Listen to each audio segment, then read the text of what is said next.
Okay. So we are officially live. Let me copy that. I will paste the link into the chat and pin that. All right.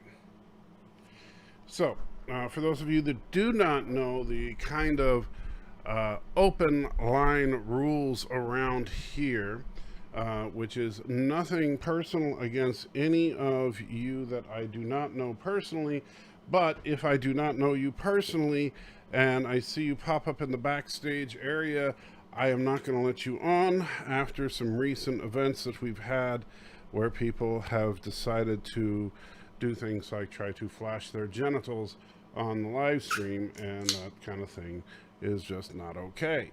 And I apologize to all of you that I don't know well enough to say I know you, because I don't like that any more than the rest of you do. But, you know, I got to protect the integrity of the channel as a whole and the community as a whole. And that sucks for those of you that are relatively newcomers to the community, because there are jerks out there. So I am truly sorry about that. So, John, I am waiting for you, of course. And I know that you are wearing pants, or if you're not wearing pants, you will not be standing up in front of your camera. So, which I'm pretty sure I didn't have to say that. So, hope everyone is well. And so Bradley was first in the chat. Mike Richards is here from Columbus, Ohio, still in hiding and yet still broadcasting his location. Kind of strange. Moxley is here. John is, of course, here reading the Bible to a dolphin, as always. Thomas Potts is here on the day before St. Patrick's Day. Yes, it's true. Tomorrow is St. Patrick's Day, where Thomas lives, because why not? It's St. Patrick's Day where Thomas lives. And hey, John, you are here. And yes, Thomas actually did send me photographic proof of the St. Patrick's Day parade that they are having tomorrow. Very nice. Yeah, so weirdness abounds tonight. And yes, no movie night tonight. So just so you know, and in fairness, while it is Matthew's fault, when you know, we will put blame where blame is due, and Matthew is 100% at fault. However, and it is entirely Matthew's fault, because Mrs. Matthew reminded him of something that he really should have known, because it's his brother-in-law's birthday today. And, you know, one thing, it's granted, not quite at the same level. You shouldn't forget your spouse's birthday, but also you shouldn't forget your spouse's sibling's birthday. It's just bad taste. Because I would expect Matthew to forget his own birthday, probably. Yeah. So Matthew is partying down with his wife and brother-in-law, and I assume, you know, brother-in-law's wife, etc. So he had to back down today. However, and so we'll talk about this for just a minute, because we're going to be doing things a little differently for the next couple of months on Friday nights. And John is already well aware of this, but I want to make sure that all of you that are regulars on Friday nights know about this. So we'll talk about it right now, and we'll probably talk about it before we wrap up too. And so obviously tonight we're just kind of hanging out, and we're going to have some fun trying to stump John, because John is ridiculously well knowledged in all things Trek in particular, as well as anything involving reading the Bible to dolphins. I don't think you'll be able to stump. Exactly. Yeah, I don't think there's a single reference to reading the Bible to dolphins that you are not well versed on. Well, I don't like to brag, but yeah. Yeah. So what, and just so you guys know, also the Jeopardy that we've been doing on the off weeks, of course, John is taking over the questions duty there, and the first time he did that was last week, and he did a bang up job with that. The questions were Thank you. the questions were great, and somehow Matthew managed to answer some, which is strange, but yeah. But we did, of course, increase the security at John's place to make sure that Matthew didn't tap into John's computer systems or anything.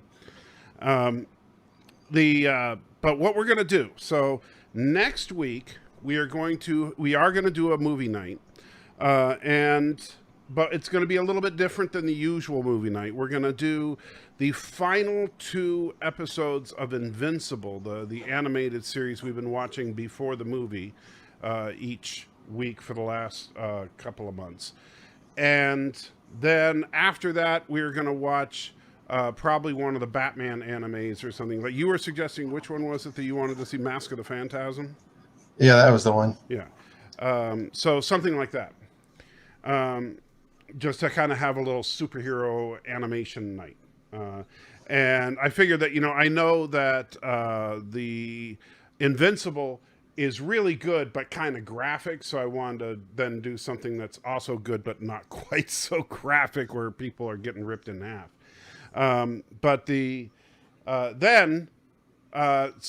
After that, we're taking 1 week off. There'll be no live stream the following week on October 1st.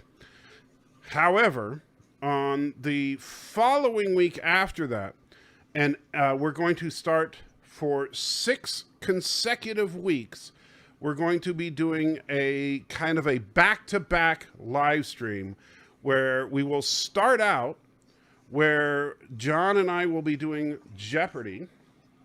Then we will finish up Jeopardy, hopefully a little bit before it would be time to start movie night, so that we can take a quick break, grab a cup of coffee or whatever we need, and then do a movie night. So we're going to do Jeopardy and a movie every single Friday for 6 straight weeks.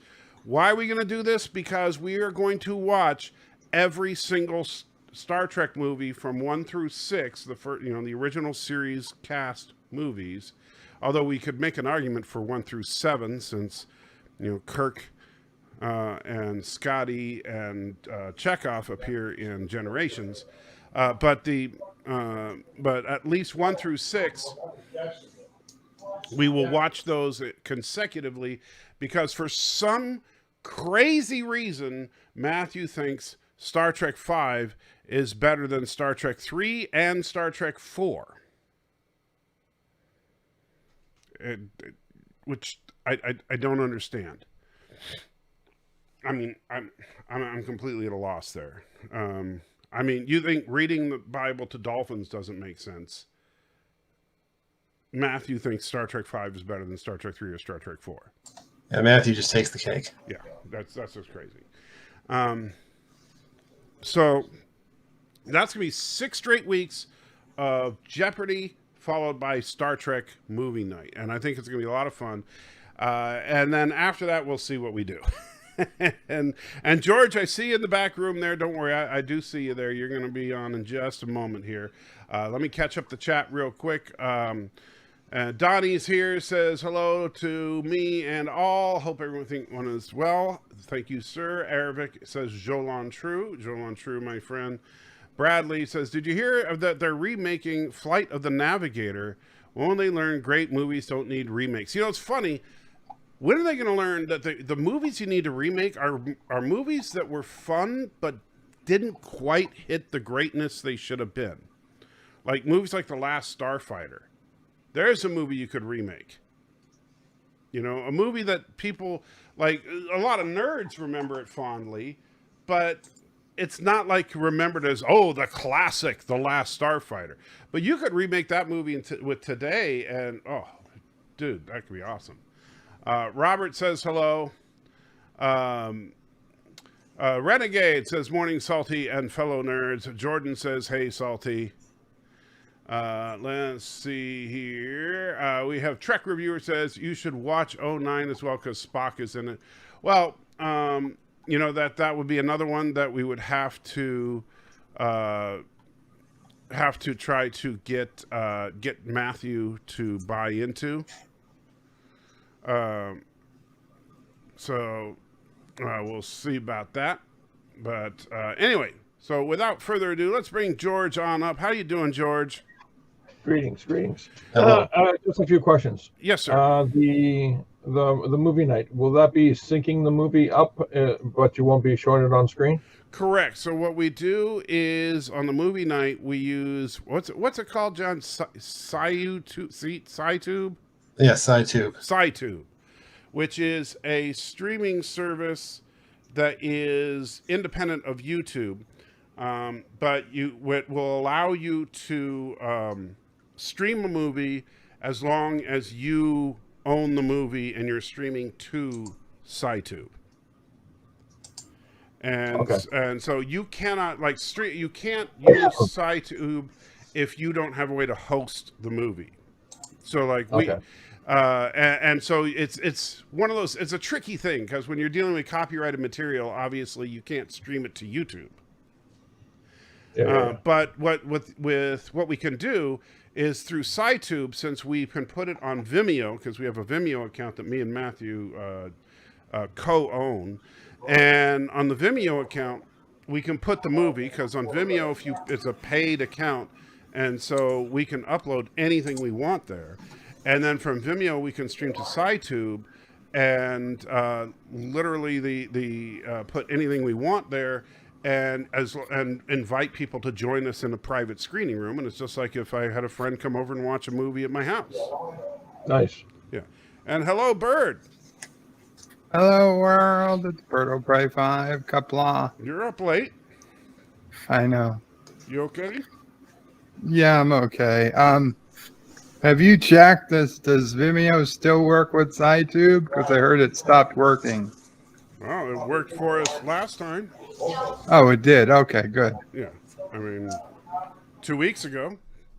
Okay, then that's fine. All right. Okay, I'm going to jump, but I just want to make a point, and I'm just curious about everybody's thoughts here. And thank you, Bird, for coming in. Mm-hmm. Greetings. That episode of the cartoon, Lower Decks? Star Trek, Lower Decks. That last scene, I think, was the funniest thing I've ever seen in Star Trek ever. Have you seen it? Yeah. Which part specifically? Are you talking about like when the skin of evil? Oh yeah, when they were crank calling Artemis. Yeah, that was funny. Yeah. I thought it was stupid. Of course you did, Bird. Of course you did. That just hit me in all the right places. I'm going like, Life yes, Matthew 1. you know, screw you for Tasha Yar, I'm doing screw that you. casino. That's what you I think get. that's what I told you my Absolutely. excuse was. I will love to watch every single. No, I thought at first when he says, "I'll Trek destroy you with a flake of my power," that was just some dumb line they made up. But I went back and looked. He actually says that in the original episode. Yes. Yeah. At first I was like, why? Oh, and wait, that is what he said, isn't it? And yeah, I loved it. That was man. They cut deep on that show. They absolutely do. And that's what I like about the show the most. And Bird, you may think it's silly, but I love the fact that they take the time to actually quote things from stuff like that accurately, as opposed to just throwing random stuff out there. And life with but go ahead. Number one, how the hell does a rock let you make phone calls to any planet? There's no technology on the planet to receive. Just like a transporter. You got to go with it. Right. I mean, like, yeah. How does a spore drive work? I mean, Two, how do they know who Artemis is? Like, everybody know that there's this one planet you just got to stay away from. Yeah, Starfleet because this being is stranded there. Like, well, they nobody decides to like go visit him or something. Actually, they've made for clear some that adventure. they've made clear that they all study all the captain's logs of the great captains. So as long as they've studied Captain Picard's logs, they would know all about him. So this planet is perfectly public, but nobody's gone there to try to either steal this creature, rescue this creature, have some type of psychology session with this creature. Well, yeah, They basically stranded a sentient life form alone on a planet forever in hopes that one day it'll recover. I or understand will your just be a confusion, bigger. Because I mean, on Star Trek, just like with a lot of fiction, they change names to protect the innocent and the guilty sometimes. And so, the planet is actually called New Karoga. And so I get it. You're just trying to come up with excuses. It was a bad TNG episode to begin with. The fact that they bring it up again only re-cements the fact that it was a bad TNG episode, and you can't make it. In my opinion, you really couldn't make anything good off of a bad TNG episode, and just the prank calling. It doesn't make sense in the future. In a future sense, you're prank calling without the aid of any type of technology. It felt like something out of Stargate. They used the magic space. A magic stone. Yeah, that felt like the Stargate stones that let maybe you it was a Klingon transport time bodies. Well, like I said, it felt like magic, not technology. All right. Well, maybe it was a piece of Voyager's deflector dish. I was gonna say, as you said, if you after watching Voyager, they just reroute it through the deflector dish, and it transmits the signal to the planet. Yeah. Yeah, exactly. With a hyper resonance frequency over the quantum band. There you go. Yeah, just like a transwarp transporters. I love that one. I mean, I get what you're saying, Bird, but honestly, technobabble is just magic with techno-sounding names on it. That's and by the way, so I do want to say, Life with Matthew, thank you so much, donated $1, and says, hello, Michael, I'm doing well at the casino. Oh, I didn't realize Matthew was at a casino. And says, I think that's what I told you what my excuse was. I will love to watch every single Trek movie from the motion picture to Infinity War. That sounds like something that Matthew would say. Indeed. Wait a minute, Infinity War? Yes. Star Trek Infinity War, you remember that one. All right, remind me for a moment, because I kind of lost that one. Yeah, well, you'd have to ask Life with Matthew about it. Oh, Infinity War. I got to look that up.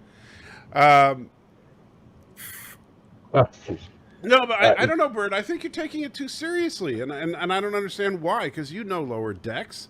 They don't take anything seriously on Lower Decks. There are no sacred cows. I got to go. See you guys. All right, George, take it easy. Catch you later. Bye.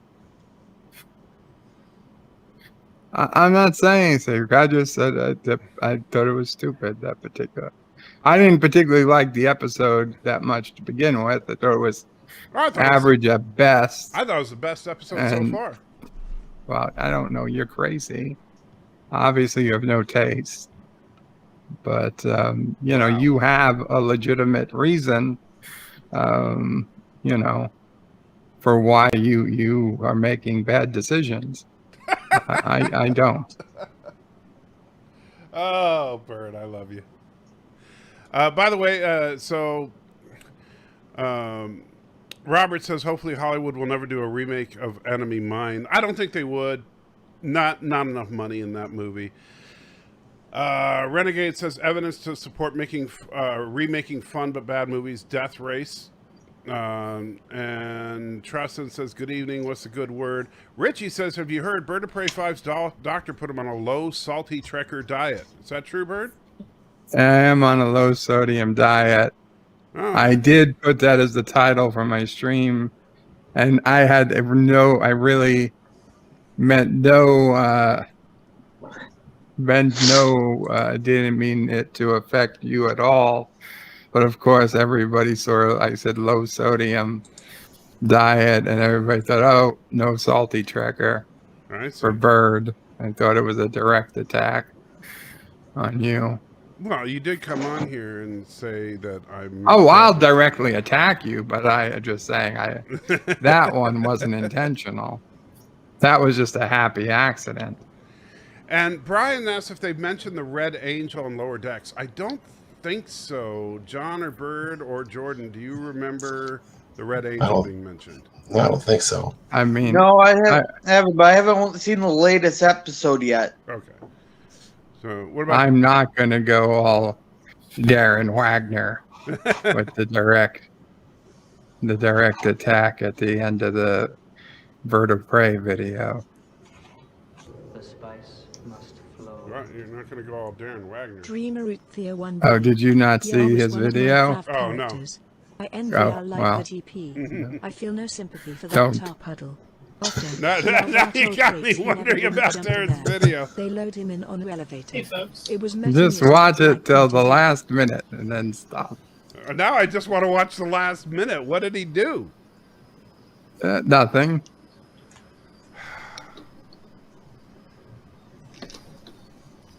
Hey, Salty, where did you get the background for the live stream? I made it.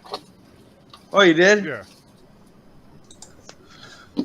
By the way, Thomas said Bird didn't like it because it makes Packlets look smarter than Kurogans. That's Bullshit. that's Okay. it. Okay. Yeah, that makes sense. Packlets are too stupid to be an ongoing enemy. That's the beauty of it. Packlets are like a tailor-made enemy for. Packlets were funny for the one episode, but now that they're like doing a legit season arc where Packlets are a legit enemy, that just doesn't make any sense. Especially in this episode where it's clear they don't even know how to, the fact that they can fly spaceships boggles the mind. But that's the whole point. Packlets are stupid. You've got to have some minimum intelligence to be a spacefaring race. Well, with Packlets, what if they just act like they're stupid just because they're freaking lazy? They don't want to develop the stuff themselves, so they steal it, and they act stupid so they can steal it.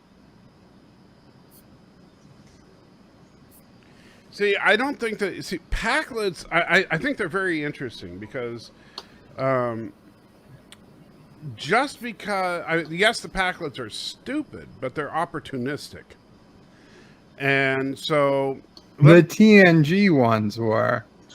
Right, but even. Well, so are the Lower Decks Packlets. Think about it, Bird. Could your typical person right now. Could a typical person today repair an automobile? No. Of course not. Okay, so the fact that Packlets can't repair a starship just doesn't means that okay, so the fact that they can't understand fully the technology that they're wielding doesn't necessarily mean that they could not possibly have it. It just means that somehow they acquired it without developing it themselves.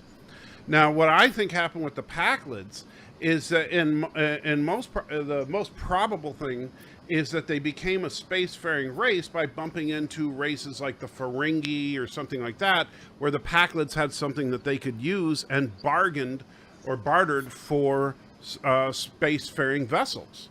And they continued through trading and then eventually through force, acquiring and upgrading their ships.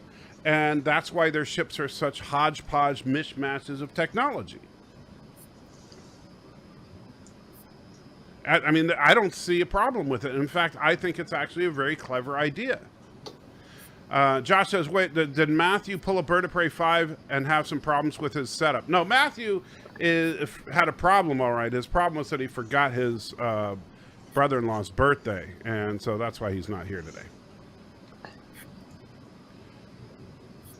But so I don't see what your problem is. It's just that the Packlets are just not technically...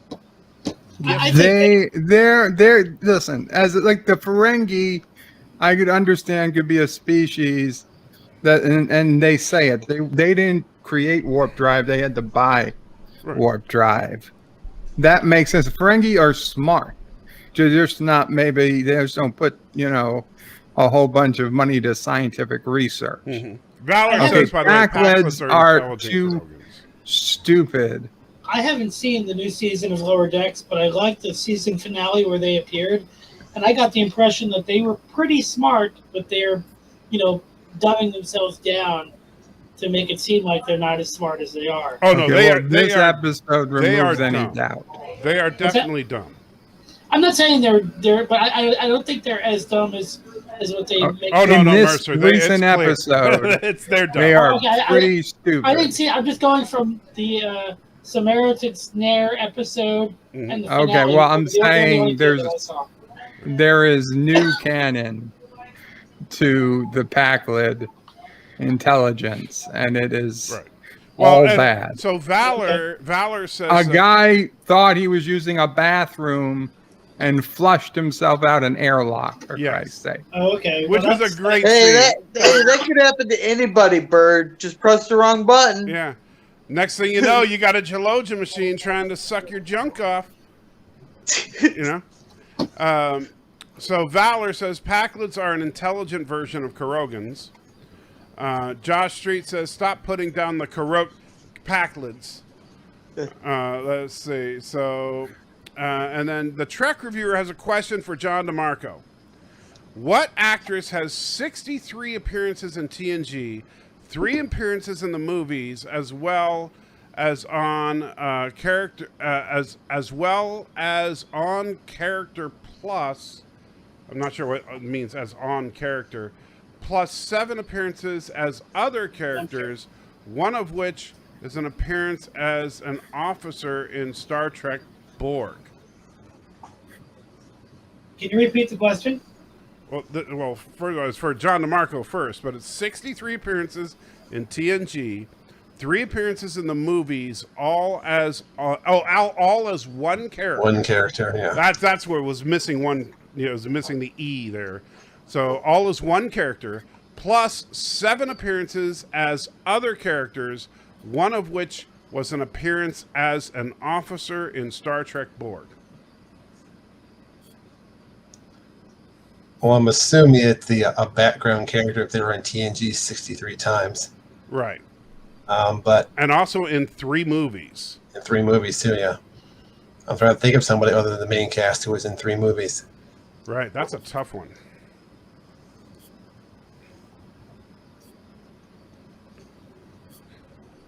And while you're pondering that for a second, Richie says, since when do starships have gift shops?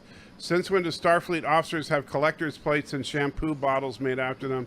Since when do ensigns fanboy over famous officers? Well, yeah, well, it's a fun show. Obviously, California-class ships do have gift shops. And Boimler does fanboy over officers and collect plates for the Voyager crew for whatever reason. That's just something people do in the 24th century. There was Hey, one. Sorry, go ahead. Yeah, I was going to ask, is it true that Alex Kurtzman's the producer of, or executive producer of Star Trek Prodigy? He's producer of all of them. Alex technically. Kurtzman's name appears as an executive producer on every Star Trek property. That doesn't make him the showrunner or anything, because his name appears as executive producer on Lower Decks, but he has almost nothing to do with the production of Lower Decks. Well, I could tell that. His name is just there just because he's running Right. Star Trek.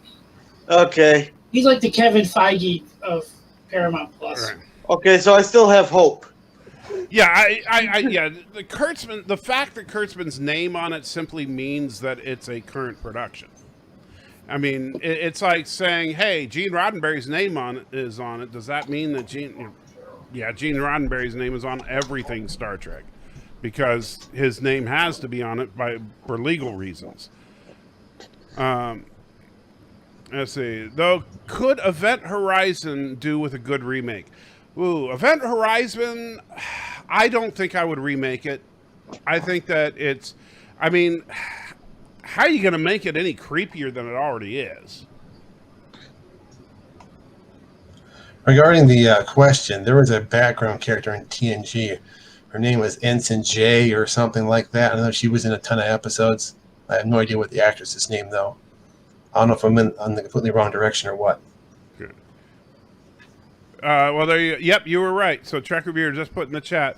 The answer is Tracy Lee Coco, who played Lieutenant J.G.J. So there you go. Good job, John. Well, thank you, but I didn't know the actress. So yeah. Well, Technically, hey, you got the fact that you knew was Lieutenant J. Come on. And Thomas says that Deej played her. Which okay. So, and I will say this, Trek Reviewer, because I know there's a little bit of a time delay as far as what you hear compared to what I hear, and I will say that John DeMarco said Lieutenant J before you put it in the chat. So, so he actually did say it before it was visible. So, hats off to John. Great question, Trek Reviewer, but you did not stump John. You half stumped him because he didn't know the actor's name. But I'm sure given enough time, he would have figured it out. So good job. Thank you. Anyway, but back to the Lower Decks thing. I will grant you, Bird, that they're making the Pakleds stupid beyond belief, but that's just. I mean, it's not. I don't think this show is meant to be canon, and I think the people that are worried about the canon ramifications of the show are quite frankly being silly, because it's obviously a show that's done for jokes, not for accuracy or anything like that. I can get down with that. I just think it's stupid. I don't know what to tell you. Okay. I thought it was I didn't think it was this funny episode. I liked episode 2 a lot. I thought the second episode of this season was hilarious. Which one was that?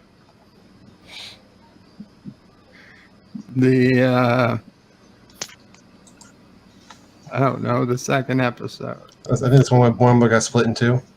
Yes. Okay, yeah, that was a good one. I still think this was my favorite. I love the Lower Decks take on the Pakleds. Maybe it's because they make me think of Kurogans.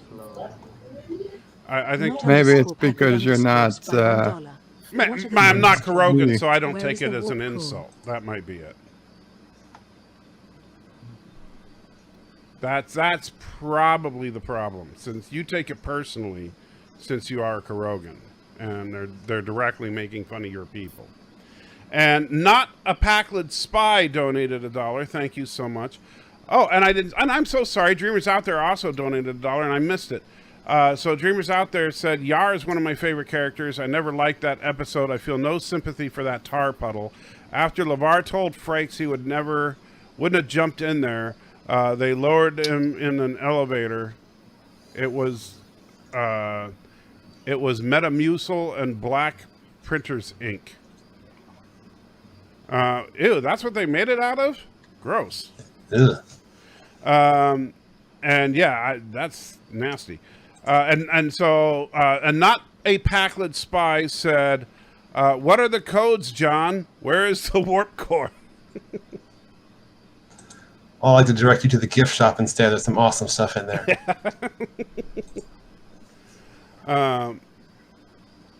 And Professor Brainy Spec says, that's all you need to know about how bad the series is. You don't remember the episodes. Well, I've seen it once. I don't remember the episode titles of most of the Trek shows. You know, I remember most of the episode titles and stuff from the original series because A, there's only 79 of them, and B, when I was a kid, that's all the Trek there was. So I've seen all 79 of the original series episodes probably hundreds of times. Whereas with TNG, there are probably episodes of TNG that I haven't seen in decades. You know, same with, I've seen all of Deep Space Nine within the last couple of years. But then there are episodes of Voyager that I haven't seen since it originally aired. There are episodes of Enterprise that I haven't seen in probably a decade. You know, so So I don't have all those memorized like I do with the original series.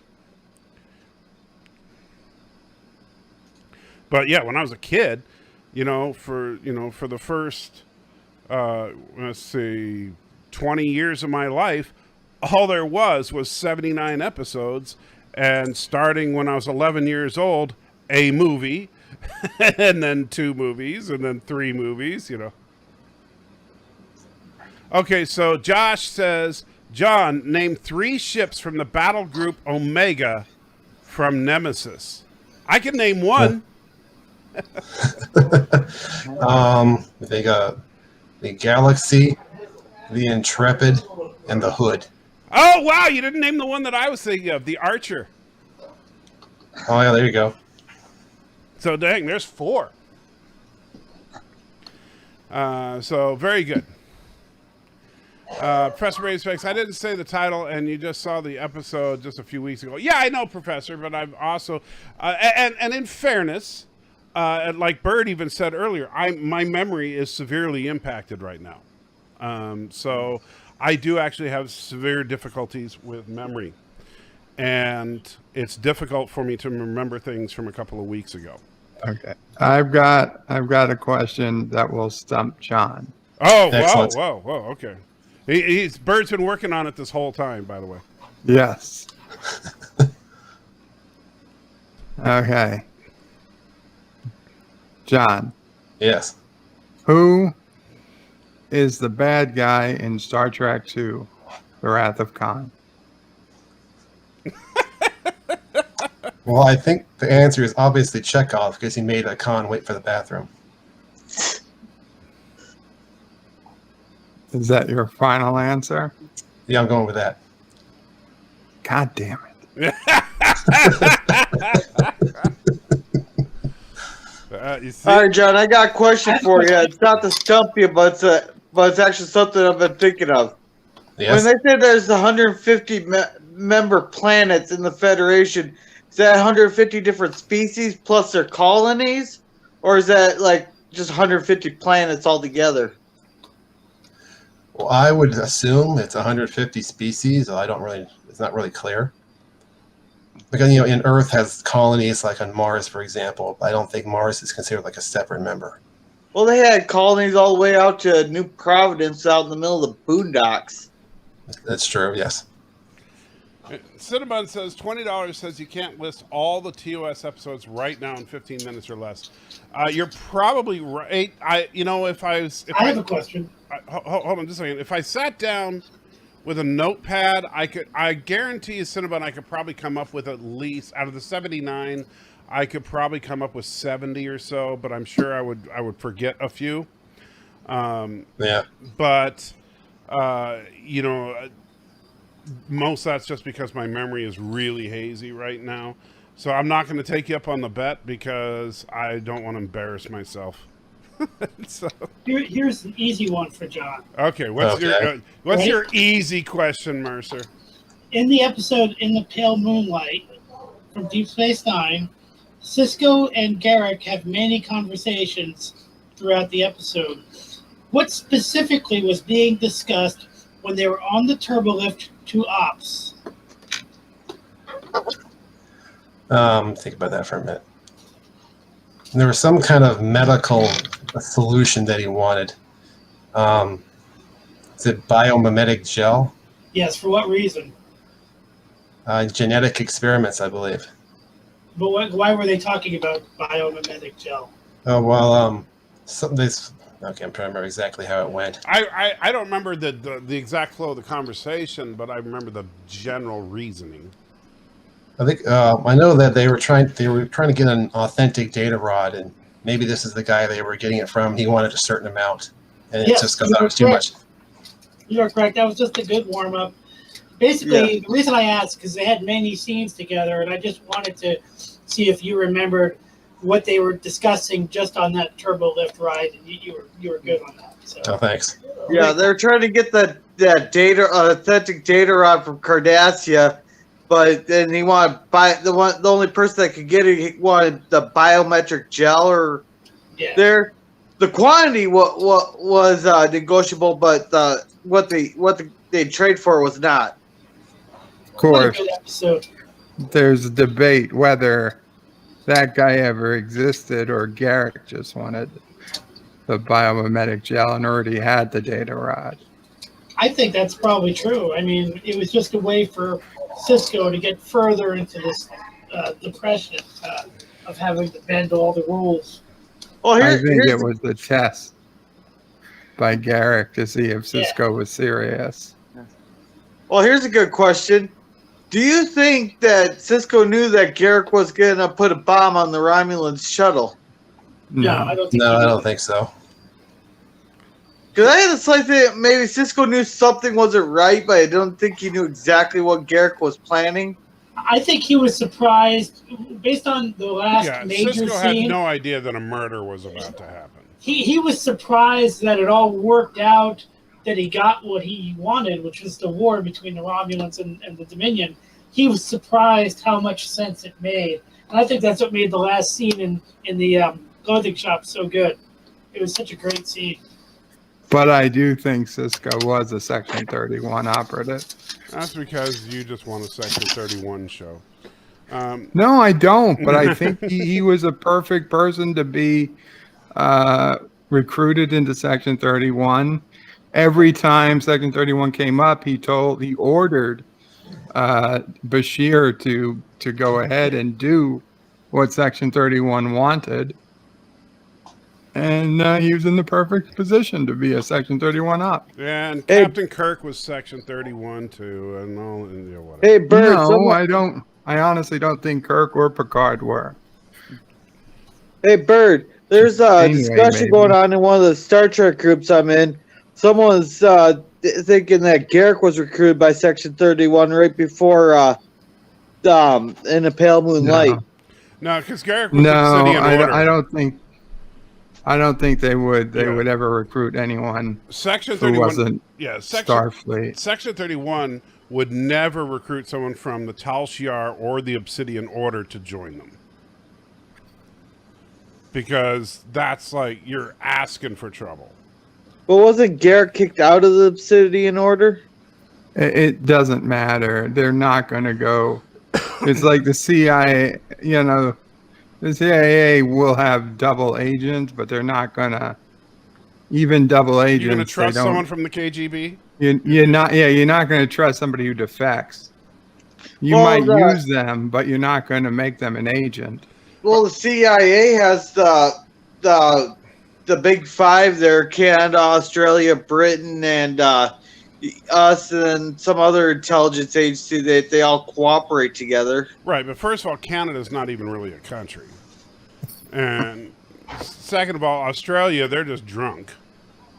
Right? So It's not. It's just not the same. I can't imagine Section 31, that the DS9 Section 31, who truly live in the shadows, would But you- ever risk. But if you think about it, if Garrick was kicked out of Obsidian Order and Cardassian is being destroyed right now, but now because of the Dominion, it'd make perfect sense here that they would recruit him and get all the information on the old Obsidian Order and all their techniques and stuff, you know, and get as much information on But Cardassian as possible. here's the thing. I think they were probably able to get that info without ever needing to recruit him. I think once Garrick left DS9 at the end of season 5, and he stayed on the Defiant, and through season 6 he was on the Defiant. He was being debriefed by Starfleet. I mean, that was basically, he had to pay with his, for him leaving the station and him being able to stay on the Defiant. He was being debriefed for what he knew. He didn't have to be recruited by Section 31. He was freely giving over what he knew in order to have safe passage, in order to survive the war. all right, so John, Quick question for John. we got a couple in the chat here. I got one from Josh a few minutes ago. Yeah, It yeah. says, What line does Captain Foley say to me? Actually, I don't know what he's getting at, so I guess you stumped me on that one. Really? Really? You I don't got one remember for that John. one? I got a quick I've one. done far worse than kill you. Ah, yes. Okay. So, and then let's see. Cinnabon says, what are the 7 ships in the battle group Omega in Nemesis? Well, we've named 4 of them. I think somebody actually posted it in the chat Okay. earlier. Okay. So somebody already said we'll How big move on. in diameter, how big is a sphere in the Delphic expanse? Very, very big. Yes. So the answer is very, very. There you go. I don't know. 19 kilometers in diameter. Not very good. Weren't there spheres of different sizes? They were the same size. And yes, Renegade, I did call you Australians drunks, but only in the friendliest of ways. Don't Who let took over? Oh, don't let Captain Foley hear you say that Canada isn't a country. Why? He knows it. You know, facts are facts. Australia, or not Australia, Canada, they think they're a country, but come on, if the United States weren't here, they would have been taken over by, you know, New Zealand. Let's see.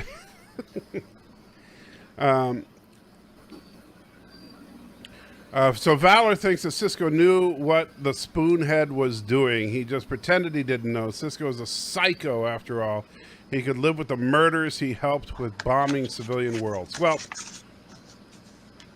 I did have a problem with that episode with him bombing the civilian worlds. I do think Cisco should have been court-martialed and basically kicked out of Starfleet for that. But that was just bad writing. I love that episode. Well, I think it was a horribly written, because I'm sorry, he committed acts of terror against civilian populations and without authorization. But anyway, how many spheres were there? Asked Bradley. Is that actually mentioned? I don't know. Do you know, Mercer, if that was actually mentioned? Yeah, it was mentioned. I just don't remember the number. Okay. All right. So so we don't know that one, Bradley. I think it's like 75. Name the 4. 59. So he's. Or 59. Are you just guessing, or are you looking it up? Okay, that's cheating. All right. So name the 4 books on Khan's bookshelf from the Wrath of Khan, and which book did he have 2 of? Okay, I know. Oh man, I know 3 of them right off the top of my head. The ones I can think of are Moby Dick, Paradise Lost, and King Lear. Okay, I can tell you the other one. You ready for it? Oh, sure. Statute Regulations. One of the classics. Yeah, it's the classic Statute Regulations. It's actually that's such a great read. All right, here's a question. And I think he has 2. I'm trying to remember. I think he has 2 of Paradise Lost, if I remember correctly. I wasn't sure about that part. Yeah. Balance of Terror question. Okay. At the end of the episode, the Romulan commander decides to take his own life. Kirk says, "What purpose will it serve to die?" He says, "We are creatures of what?" Duty. Yeah. Very good. Just one more duty to perform. Excellent. All right, John, here's one for you.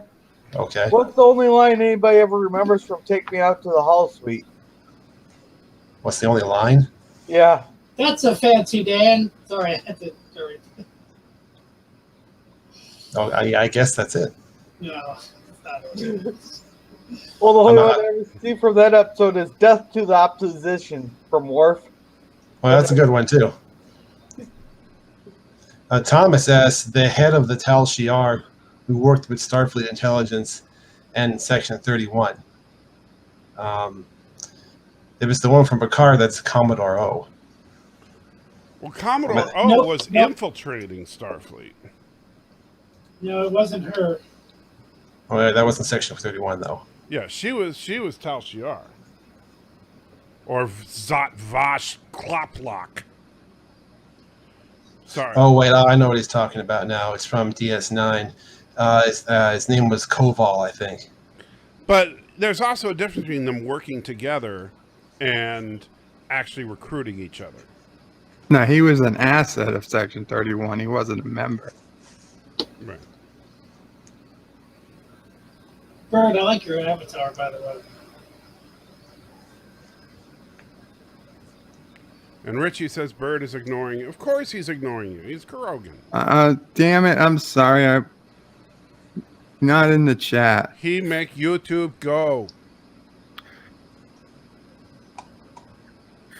He is strong. Richie Poole says they were discussing who's the hottest female officer in Ops, Kira or Dax. Oh, Dax.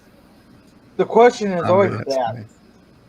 Even when it was Kurzak. Even regardless of which Dax. No, I'm sorry. Esri Dax. Sorry. John, how many Yes. violations of neutral zone treaty did Cybok violate?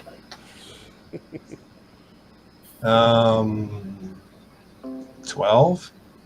14. It's close. Not quite. Nope. 17. God damn it. But he wasn't through at 17. He was going to violate some more. Well, that's okay. Cybok also violated the laws of physics by traveling to the center of the galaxy in a few hours. So, you know. I love that scene where they have like the plaque on the wheel and it says where no man has gone before. That was pretty cool. Yeah, that plaque was about the coolest thing about the movie.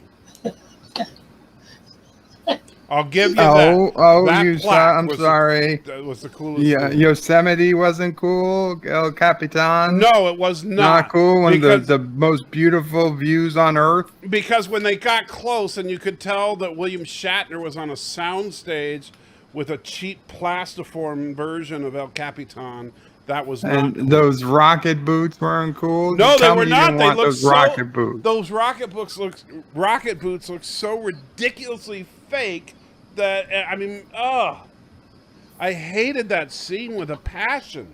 John, where is the Traveler from? Where is he from? Like what planet? Yes. Omicron Persei 8. I'm not sure that's it. I always But thought he was I'm sure it's Kurogan because of not. the way he liked Wesley. I don't remember where he's from. Tau Alpha C. Richie Poole asked, Shatner played no fewer than 10 separate roles in the original series.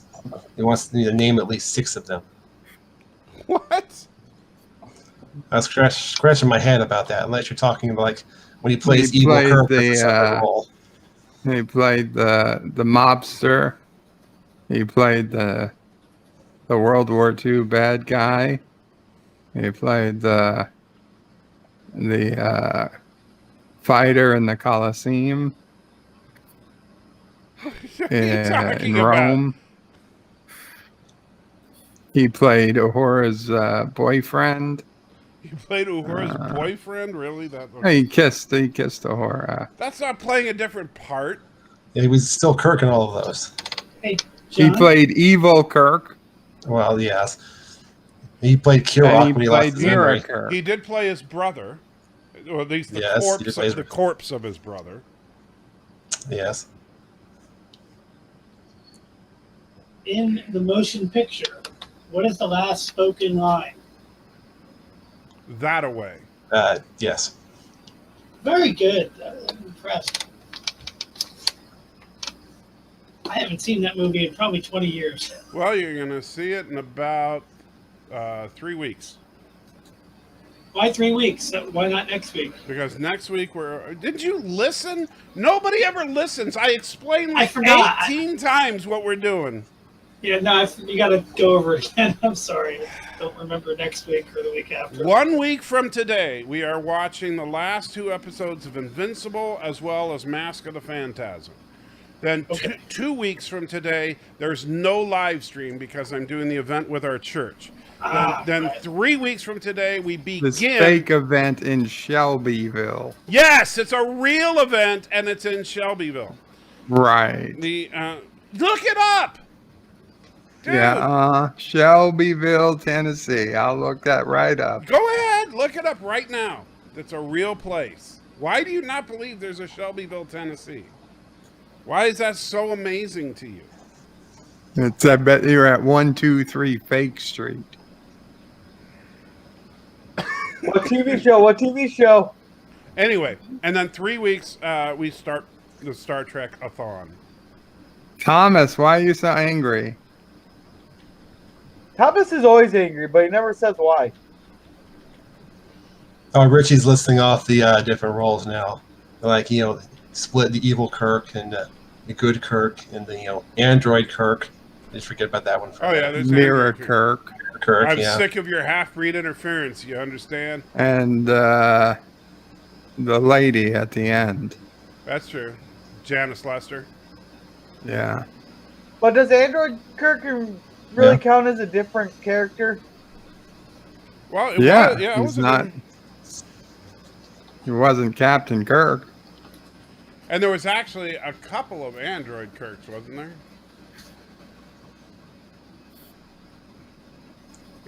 Probably, yeah.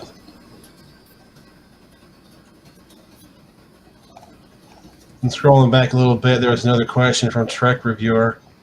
He's asking about the name of the actor that got his start as Riker's photo double in Heart of Glory and would go on to play an admiral in the Voyager episode Endgame and Chief in the Enterprise episode Catwalk. No idea. Yeah, I have no clue on that one. Sorry. I'm injecting myself with Copaxone. Try Copaxone if you have MS. No, I have no idea. I don't know. My mom uses Rebif for her MS. I hate this stuff. I'm not going full screen to inject myself, Thomas. Come on, let's see it. Why would you want to watch me inject myself with this stuff? It just What the hell else do we have to do on a Friday night? Wow. Then I got to go to bed soon. and so you just want to watch me hurt. I want to watch you suffer.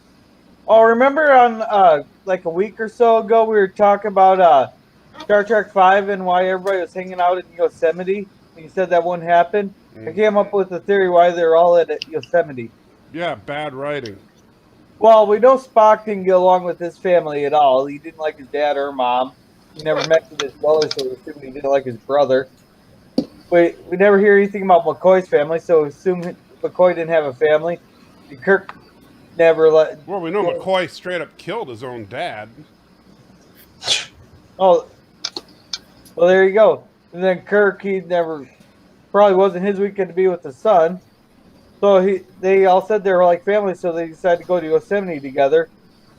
Then we never hear anything about Chekhov's family. And Sulu, maybe when he got home, his wife was mad, so he called up Chekhov, go, "Hey, the wife's mad again. She's complaining. Let's go hiking in Yosemite." Okay, I got one for Or John. they just were really lazy. Hey, I'm just trying to think of ways to work around someone not being able to write. I have no problem with them all vacationing and But would that theory make sense? Nothing. Well, about I Star don't think Trek V anything makes needs to be. I think Kirk, Spock, and McCoy would absolutely vacation together. They are each other's family. That was the whole point of the Sulu movie. and Chekhov. Honestly, that's the only one. I don't care that much. Right. Well, neither did William Shatner, obviously. I think that I bought it. At least when I was younger, I bought that they would vacation together. There was nothing about Star Trek V that I bought. I'm sorry. I thought Star Trek V, everybody was out of character. Kirk was, basically, it was just Kirk's wet dream. That's the whole movie. Everybody loved Kirk, and Kirk loved himself. Well, that's because Bones put some really good shrooms in them beans. Yeah, but it started before the beans.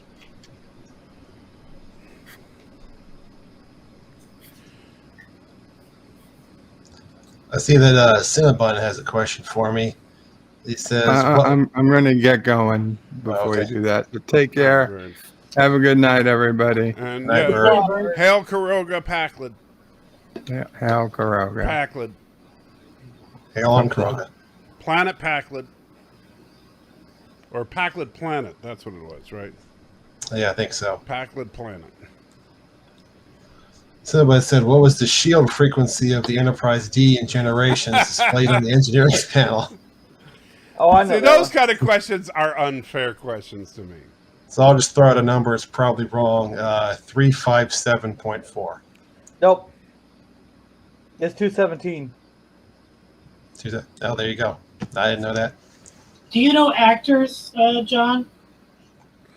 Some of them. Not like the background ones, Trek though, of Viewer typically. wants to name the actor was Richard. What? Name the actor was Richard Sarzit, who appeared in 71 total episodes of TNG, Voyager, and Enterprise. The name that's the of the actor was Richard. Oh, that's the answer to something. There, yeah. Oh, here's my I'm question. not sure. Name the actor who was the father of the actor that plays Morn, but this guy, the father, was actually a Klingon, a Vulcan, and a human in Star Trek. You said he was the father of the guy who played Morn? Yes.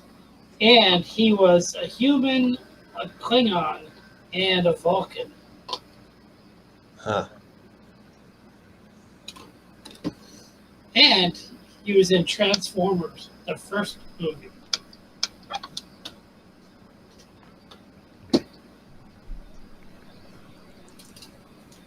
That might be too vague. If you need a hint. Yeah, I'm not coming up with anything, sorry. Yeah, my brain's not there. He was in Star Trek 6 as a Klingon. Oh, it's Michael Dorn. Why don't you just start listing off Klingons who were in Star Trek 6? Wasn't there Clang? Nope. No, the Klang was in Enterprise. I assume it wasn't Christopher Plummer. No, he was in Star Trek 09 as a Vulcan from the Science Ministry. And he was a human in Next Generation. Oh, I know who you're talking about. I don't know his name.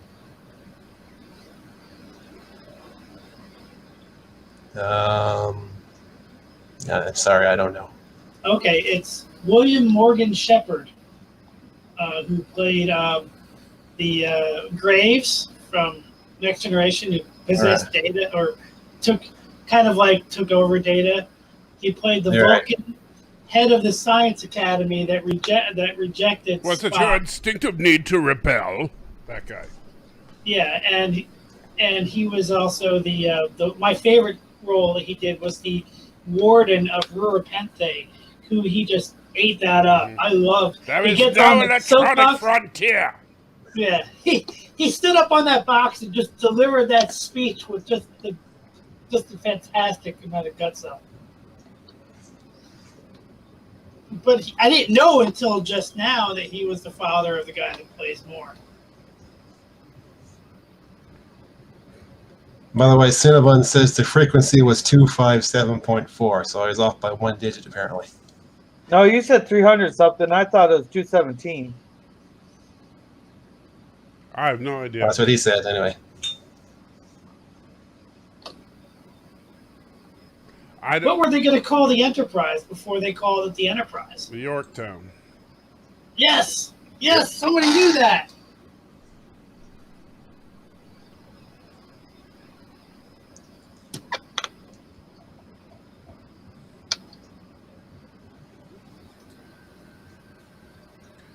I'm just going back to see if there's any other questions I missed. Apparently, William Morgan Shepard is also in Sequest. That is. It's true, yes. All right. Any other questions for John before we wrap things up? What famous author wrote The Forge, the Enterprise episode, The Forge? What famous author wrote The Forge? Well, I guess famous Star Trek author. Well, that narrows it down. Oh, I got two on the top of my head here. Yeah. Was one of them named Sherman? No. No, I'm thinking of something else. They wrote books. When I say famous, Right. they wrote Star Trek books. Right. And they also wrote The Making of Deep Space Nine. Yeah. book. Oh, was it the Reeves Stevens? Yes. They wrote The Forge, which I think is a fantastic episode, which really kind of backpedals on the Vulcans and has the Vulcans from Enterprise fit the canon pretty well of the Vulcans that they've shown in the movies and in the other shows. I think the Vulcans are just dicks. I think that's... Well, the whole point was that, like, the Sirenites were the real Vulcans that we know from... No, because honestly, the other I shows. think people are mistaken, though. The Vulcans are still... They're just dicks. Vulcans... The only time we see Vulcans that aren't dicks are in the Mirror Universe. If you do a careful examination of the Vulcans, even Spock, Vulcans are complete jerks all the way through the run of Star Trek. The only time Vulcans aren't jerks are Mirror Universe Vulcans. That is just the way that Vulcans are. They are jerks. The Prime Universe Vulcans are evil. It is the Mirror Universe Vulcans that are good. Spock is a jerk in the original series, and yes, even in the movies.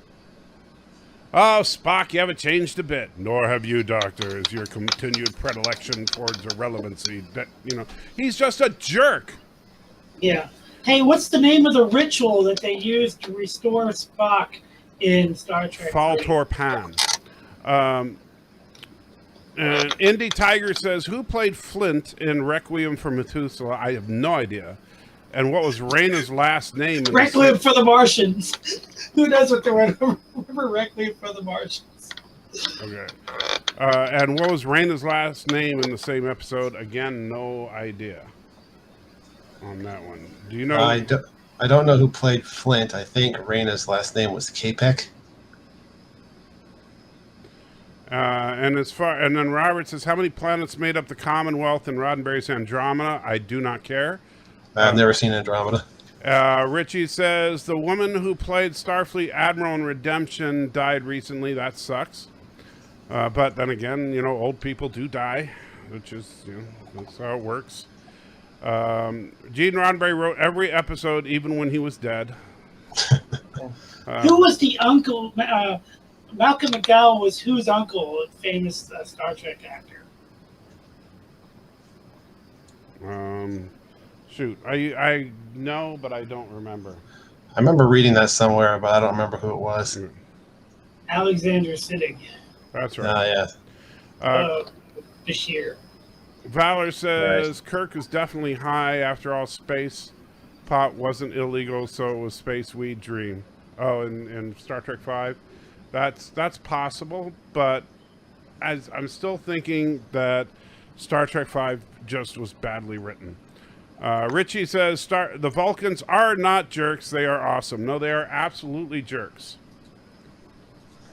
A while back, Josh asked, name the character from Voyager who was in First Contact. Like your favorite movie, by the way. Yeah. So I assume he's referring to the EMH. Yeah, because the EMH was in First Contact. One of the few characters in First Contact that actually behaved like his character in the series. In fact, probably the only character in First Contact that behaved like his character in the series. Well, Reg, maybe. What planet was the Enterprise, the NX-01 Enterprise, visiting when they meet up with Shran for the second time? The second time. I don't remember what episode that was.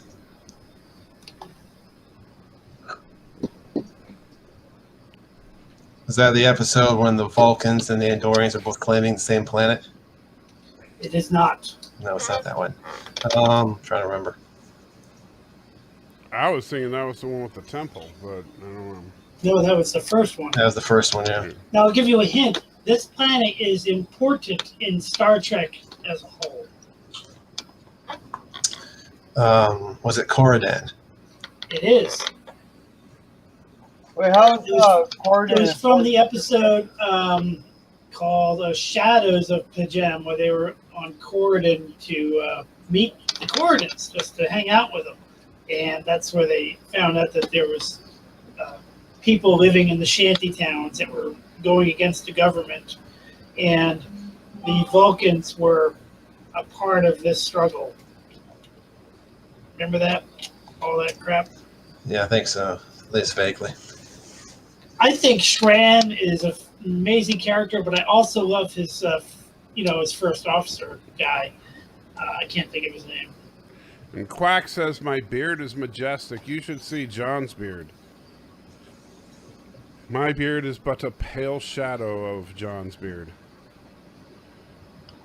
So fill in the blank. I'll take you home again. Country roads. Blank. No, we're talking about Riley. We're talking about Riley Kathleen. Stump. Yes. I like country roads better. Okay, a Trek reviewer says, what was the name of the second character that Patrick Stewart played in the episode Defector? No, there's the scene from the play at the beginning where Data's being Henry V or whatever it is. And, Patrick Stewart's one of the other characters in the holodeck, but I don't know what the character's name is. Yeah, I don't know either. That would sound, yeah. Oh, and Valor says, what was the very first Starship Enterprise that was shown only twice? I'm assuming you mean the Enterprise under Pike's command. That was technically the very first Starship Enterprise that we ever saw. And that version of the Enterprise was only seen in the cage and the menagerie. I have a feeling that he might be, by first, he might mean chronologically, and in which case he might be referring to the ring ship, yeah. But the ring ship Enterprise, it's kind of funny because the ring ship Enterprise, of course, appears in the motion picture and I believe in Enterprise, right? Yes, it's a picture on a wall or somewhere. Right. And we never actually see the ship. We only see pictures of the ship. So we never see the actual ship,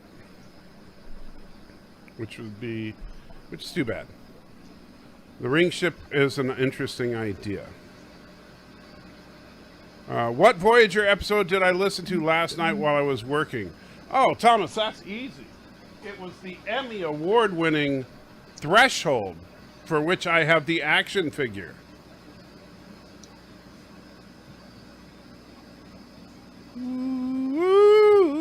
Yes. Emmy award-winning Threshold. That's what, you know what? If we watch, let's see. So when we're watching the different Star Trek movies, and we have to watch something related to it beforehand, we'll have to watch Threshold before we watch one of the Kelvin timeline movies.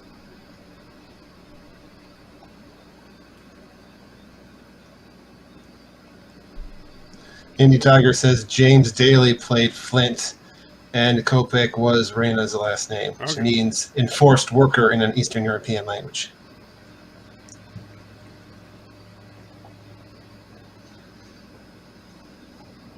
What is the name? The ring ship, I do not believe, is in the intro for Enterprise. I don't think so. Yeah, the ring ship only appears as a still image. We never see it in motion.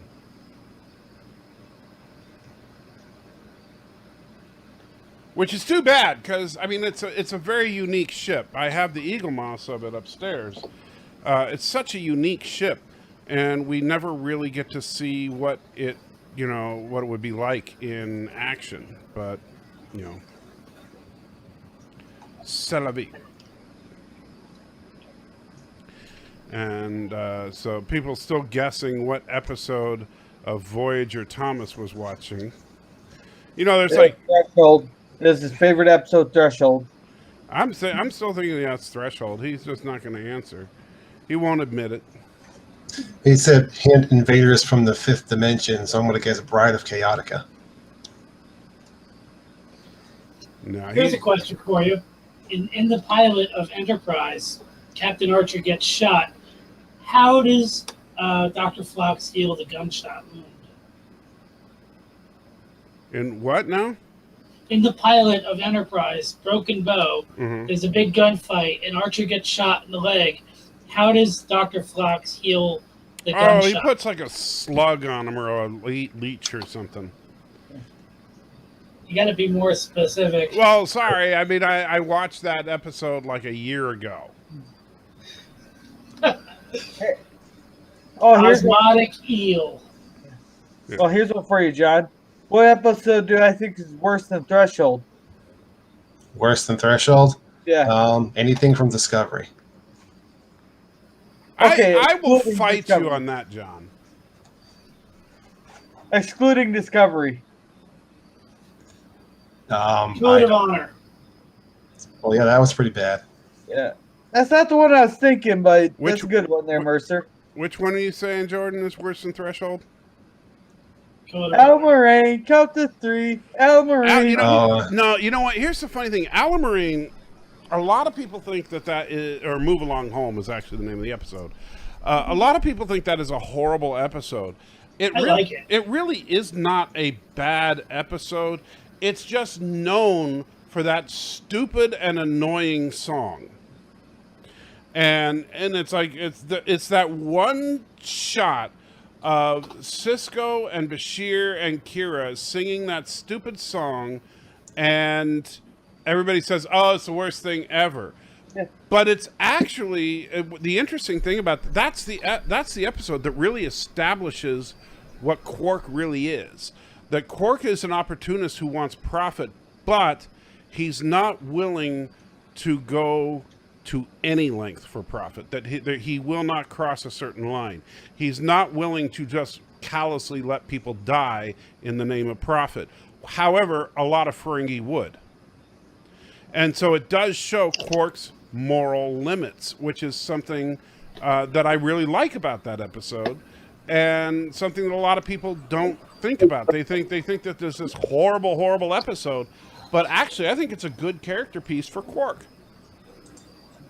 Ashton wants to know. I gotta head out, guys. I will talk to you. I might come back in like 20 minutes. All right, Mercer. Well, I'll probably be Catch you wrapping up later. about then, but you have a good one. All right, thanks, man. Thanks for letting me on board. No problem. Bye. Later. Ashton wants to know, how do I feel about Cisco's war crime in DS9? If you're referring to the one where he was catching Eddington, well, the short answer is I don't consider it a war crime. Of course, I've gotten into arguments about other people with that before. Right. Which, it's okay that John's wrong about that. But yeah, I think that Cisco should have been court-martialed and busted out of the service. But I think I basically chalk that up to bad writing by people who don't really understand the ramifications of what he did. And it doesn't matter about the fact that the Cardassians did it first is irrelevant. If you're a Coast Guard cutter and someone drops a bomb on a city, that doesn't mean you can drop a bomb on another city to get them back. It doesn't work that way. And so Ashton wants to know, what do I think about the Discovery's Klingons? Well, I can sum it up to you in the native language of the Klingons. Kerlish nuk nuk nuk nirlish ton nuk, which translates loosely to "they suck balls" in Klingonese. Let's see. I was wrong. There was the third time they showed up the model and Section 31 guys in JJ. Yeah, Oh, yeah. he had the Eagle Moss. That's true. It's, including his secret ship that nobody was supposed to know about. Yeah. Just sitting there on the desk. It's great. Which honestly, it's like that's one of the reasons that I say in my multiple timeline theory is that the Enterprise the Borg incursion created the Enterprise timeline, which in turn spawned the Discovery timeline, which in turn branched off into the Kelvin timeline. So the Kelvin timeline didn't branch off from what we call the Prime timeline, where Kirk came from. It came from where the Discovery came from, because in the Discovery timeline, Section 31 was open and out there. In the Prime timeline, Section 31 was deep undercover. Nobody knew about it, right? And so, since if the Kelvin timeline came off of the Discovery timeline and Section 31 was just out in the open, then Admiral Whistlebutt could have easily, because he was the head of Section 31, he could have just been, yeah, I'm the head of Section 31, and here's our new super secret ship. How you doing? Because Section 31, oh yeah, we're covert ops. That's how we roll.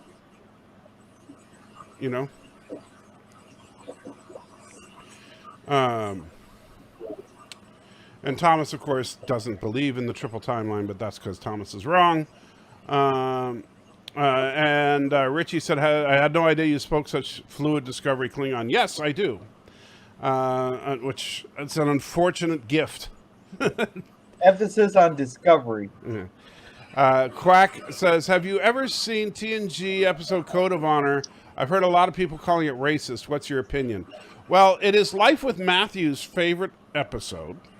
That's documented fact, right? Everybody on the, everybody knows. If you know Life with Matthew, he's gone on record saying it's his favorite. Is it racist?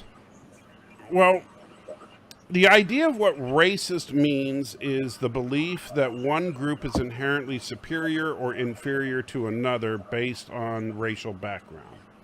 So based on that definition, is the episode racist? I would say no, but it's incredibly insensitive. They basically make it, because they basically, I would say that they portray blacks in a very stereotypical way and in a very negative light, and honestly, in a way that they should be ashamed of.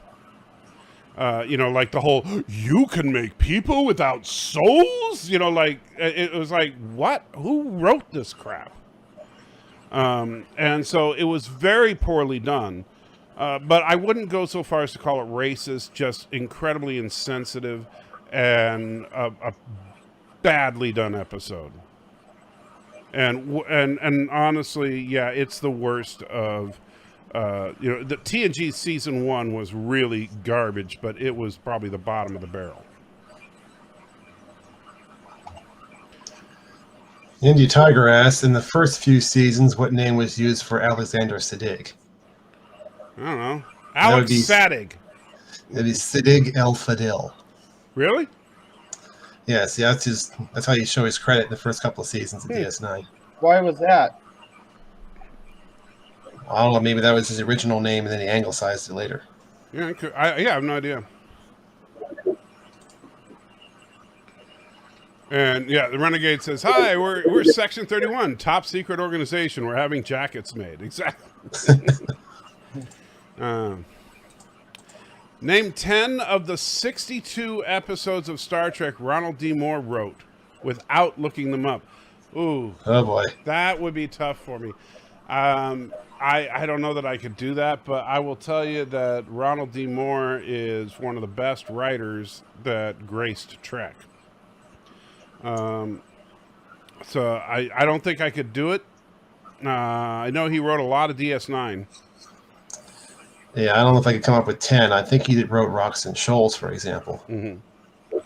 He wrote a lot in during the Dominion War time. Yeah. I think, man, my brain is. I wish I could Trek reviewer, but I can't. Hey Daniel, can you name any? No. I just thought I'd get you talking. I'm not yet. I'm not good with that kind of stuff. Yeah, when you say name the writer of, I'm like, yeah. He was one of the writers on Generations too. We know how that turned out. Well, okay, and he wrote First Contact. Yeah. Name the episode where you see dolphins talk to Spock. Every episode of the animated series. The Voyage Home. Well, you'll see. I talked to whales in that one. Close. Oh. Which I don't see how that's possible. Like, I can understand, like, being able to mind meld with other humanoids, but, like, whales are totally different. Totally different. I don't see how they could mind meld. Well, Jordan, you have to understand the mindset of people in the mid 1980s, and that's, I mean, because I know that look, people, Star Trek is always like they try to be somewhat topical. I think Star Trek 4 was the closest thing to Discovery for early Trek that there was, because they were trying a little too hard to put current events into Trek. And at the time, in the mid-1980s, there was a huge movement about protecting and saving the whales. And there was a huge movement of people that really genuinely believed that whales and dolphins were every bit as intelligent as humans. And some people still genuinely believe this. Now, I personally am not a big supporter of this, but hey, you know, whatever. You know, I don't see the strong evidence of this. Although I will say, I think that they're very intelligent animals, but I don't think that they're super duper intelligent, because if they were super duper intelligent, why do they keep, you know, getting killed? Because they got to come up for air. Yeah, but they don't have to come up for air near boats. And they have very, very attuned senses. They could avoid boats if they wanted to. They can see boats further away than boats can see them. So, you know, there's that. But as far as, so part of the idea there is that if a Vulcan can mind meld with a Horta or any other intelligent sentient being, why couldn't he mind meld with a whale?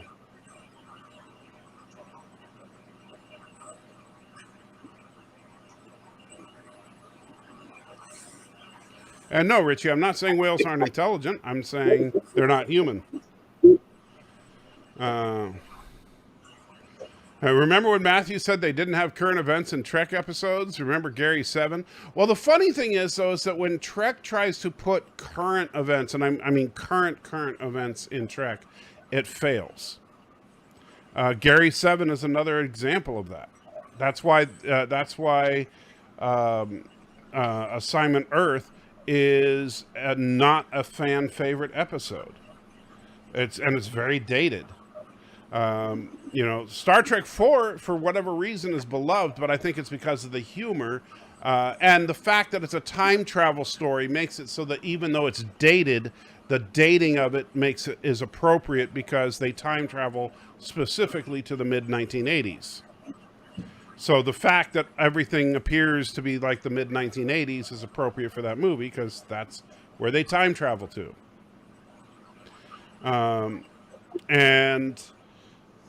But when they, when they try to put current day politics into Trek with a ham-fisted way, I think that it works. It doesn't work. But that's just my opinion. But yeah, I don't think it's too much of a stretch to say that he melded with a whale if he could meld with a Horta, assuming that a whale is an intelligent, self-aware, sentient being, which is a big assumption. We don't know the answer to that because we can't mind meld. You know, if we could mind meld, we'd have the answer to that. What do you think, John? You read Bibles to dolphins. Well, I agree that, yeah, whales are intelligent, but I think calling them sentient may be a stretch. Right. Hey, do you think they're going to give Yaphet a good send off in the Orville, or do you think they're just going to be like in Glee when that one actor died? To go, oh, he died. That's all they're going to do to the story instead of giving them a proper send off. I think they're probably going to do what they typically do, which is either the first. Now, I would assume at this point, from my understanding, the principal photography and everything, and Yaphet's just voice acting anyway for Norm Macdonald, but principal photography is already done. So his part was already in the can, as they say, already done for the season. So whatever he was supposed to do as a character was already done. Now, what we don't know, what we genuinely do not know, is what were their plans with Yaphet the character. And what we also don't know is how much of Norm Macdonald's health was Seth aware of, and how grave was his health situation as far as Norm's awareness and Seth's awareness. For example, did Norm know that his cancer was terminal? Like, or were they saying, oh, he's got a 50-50 shot? Or were they saying, no, dude, you're going to be dead in a couple of years? Because depending on the answer to that question, if Norm knew that this was going to be his last season of the Orville, if he knew, look, he's going to be dead. And as such, assuming Norm was a responsible human being, which I'm sure he was, he communicated that to his boss. So Seth was aware that Norm was dying, but he still wanted to complete this season. Then I would assume that they're going to let Yaphet, leave the show in some way, like go out as a hero or something, or, leave the ship in some other way. So they would write him off the show. That's assuming they knew that he was going to die.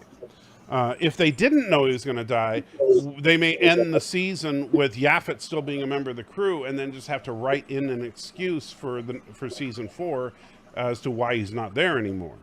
But in either case, I think what we're going to see is at the end of either the first episode of the season or the last episode of the season, a simple dedication to Norm. That's what Hollywood typically does when they lose a cast member. I think that that's the appropriate thing to do. Norm was a wonderful asset to the show, but they, just because he was a beloved comedic actor doesn't mean you do something more for him than for anybody else. No, but I mean, like, give him like if say they're going to kill him off the show, because he died, like give him a proper, like him fighting like a bunch of krill or something, or he died in a krill attack or something, or instead of going, oh, he died. That's all we're going to do for him. I think it depends on if how much advance notice they had. If they knew he was dying, then they probably wrote him out some kind of heroic exit. If they didn't know he was dying, then whatever they wrote for the season is what happened. And it'll be like we've seen it on shows before where, either they find another voice actor to just fill in the role, or they just write in a line where they, where he's like, oh, well, he was on the shuttle pod and it got blown up by the krill, or something like that. I think it's, it's sad because Norm Macdonald's, Yaphet's character is really funny, and Norm Macdonald's a funny guy, and he's way too young. I mean, he's only 61. I mean, honestly, that hits home for me because he was only 8 years older than me. And so that's, it's like, dang, but, it happens. But we'll see. Cinnamon says they obviously are very intelligent. Humans couldn't stop the whale probe. Well, neither could dolphins. So remember the episode where Quark had a sex change? That was a funny episode. Well, that was weird. not one of my favorites. The problem with that episode, though, is they're trying to make it comedic and serious at the same time. I think they took it too far. If they had just had him dress up as a woman, as opposed to go on with the full surgery, that was like, whoa. Hey, they've had 400 years of practice, so why not make it go all the way on it? Well, because they kind of the problem with that is that, you know, transgenderism, well, it's it's one of those things that there's a lot of debate to be had about it, and I'm not going to lie, my position on it is not the popular, politically correct position on it. So I'm not going to get into that, but it's also not something that you should be making cheap jokes about. And so to have someone go through the full sexual reassignment surgery in the name of a joke is a bit much. Yeah, but Hollywood's been making fun of that for years. I understand that, but that doesn't make it right. You know, just because people have been making fun of, for example, people have been calling black people the N-word for, hundreds of years. That doesn't mean we should still do it, right? So just because it's been done doesn't make it okay to do. And I think that in this particular case, I think that it was in poor taste. However, if they had just dressed him up or something like that, or, they could have come up with something else. Maybe tried to, convince him that if they found another Ferengi girl, that they tried to quickly get versed on business, something. But the way they did it, I thought was... They really belittled it. Why didn't they bring Pell back? They could have brought Pell back for that role. And besides that, the funny thing about that episode is they basically proved that they were right, that only men could do it. Because Quark had to become a woman in order for a woman to have the lobes for business. Ew. So that was inappropriate. I mean, so it was basically... proving the sexist perspective. Granted, we're talking about a hypothetical Ferengi sexist perspective, but you get what I'm saying. Quack says, what do you find to be the most controversial opinions of the whole of Star Trek? I don't know. Controversial opinions? Star Trek shouldn't have opinions. What does he mean by that, though? Yeah, it's too vague of a thing. I mean, right now what's controversial is not opinions of Star Trek. It's whether or not Star Trek should be what Star Trek is about. John did an excellent video. If you haven't checked it out, John, you should put the link in the chat. John put an excellent video up. I think, was it today that you put that one up, to the optimism video? Yeah, it was today. Yeah. So he put a video up about the optimism of Trek, the idea that Trek is about optimism. And I agree with that video 100%, that Star Trek at its core was always an optimistic approach to the human condition in the future. And that's something that Trek has absolutely lost when we look at Discovery and Picard. Not so much with Lower Decks, which I think is why at least John and I like Lower Decks better than we like Discovery and Picard. Yes. And that's, to me, what is controversial. That's where I see, like the Phantom Menace, they're fighting, but I don't think they even know what they're fighting about. They think they're fighting over agendas and forced diversity and crap like that. No, that's not really what it's about, because the agendas and the diversity and all that, that's been in Hollywood production from day one. And if you really think, get woke, go broke kind of crap, then you should not be watching movies like The Terminator and Alien and everything else that Hollywood has ever put out, because Hollywood has been woke for freaking ever. It's not about the agenda. It's about putting out good stories, number one. And when it comes to Trek, optimism is at the core of Star Trek. And people say, well, Deep Space Nine is dark. Deep Space Nine does get dark, but Deep Space Nine is optimistic. Just because you're dark doesn't mean that you're a pessimist. Just because you're dark doesn't mean you're nihilistic. You can be an optimistic in dark times. And in fact, in dark times is when you show that you're an optimist. Because when things are falling apart and yet you stand up and you say, I am not going to compromise, that's what optimism is all about. And that's why In the Pale Moonlight is such a powerful episode, because that's the one time that Cisco was like, you know what, I'm going to have to break the rules. But he doesn't do it every time. If Cisco broke the rules every single time, then yeah, you'd have a point. But he doesn't break the rules every single time. He does it once, and it makes for a powerful story. You do it every week, and it becomes routine. Were you starting to say something, Daniel? No, I agree with you on that. Well, the show the optimism in DS9 there right at the end when they're signing the Treaty of Bajor there, when Admiral Ross goes, 400 years after another devastating war there, a victorious general once said, we know that the exploitations of defeat and the triumphs of victory, and we know that there's no going back, but we must keep in peace with what we won through war. But it's more than just that. It's like we see even in the depths of the Dominion War, how much the beauty of the look on Cisco's face when he's like, we're going to retake Deep Space Nine. That was not a pessimistic view. Even though the Dominion had superior numbers, the Dominion had superior firepower, the Dominion had superior weapons, and Cisco's attitude was, yeah, we're going to retake that station.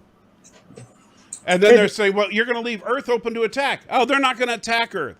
Well, why not? Because the Earth isn't the secret. Deep Space Nine is. The wormhole's the key, not Earth. And so, it was an optimistic view. Cisco understood it. I'm sorry, Daniel, didn't mean to cut you off. Go ahead. Yeah, when they said a Victoria general once said all that stuff, who was that, by the way? That said all that? Yeah. Wasn't it Admiral Nechayev? Well, in the episode, it was Ross, but do you mean who said it originally in history? Who said it in World War II? I don't know. I don't know. General McDouglas, I think it was? MacArthur? Or MacArthur, yeah. Okay. One in Why did I think Nechayev? I don't know why. She always comes to mind. What up? Do you think? Hey, okay. When Wayne was talking to Ducat saying that they're gonna exterminate Earth there, and Ducat told me that you had to learn to live with your press, whatever he said. Do you think Wayne would have kept to Ducat's plan there and not exterminate Earth, or do you think they said, screw it, exterminate him anyhow at the end of the war? Because Earth was in the center of a rebellion. Oh, I think the Dominion would have exterminated Earth eventually, if they had won.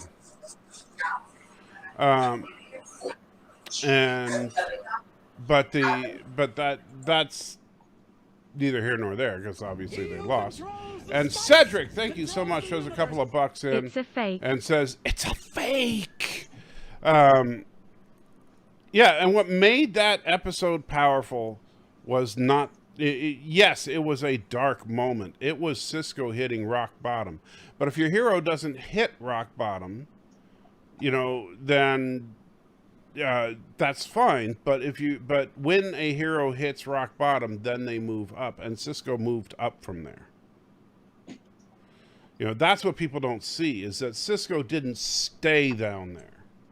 He didn't just it wasn't all of a sudden Cisco's going to just start murdering people left and right and do whatever it takes. And hey, Section 31 had this, I know, Bird was saying he thinks that Cisco is part of Section 31. But why wasn't Cisco all for let's use biological weapons and stuff? Because that's what Section 31 was all about. So why not? Let's just nuke them. It's the only way to be sure.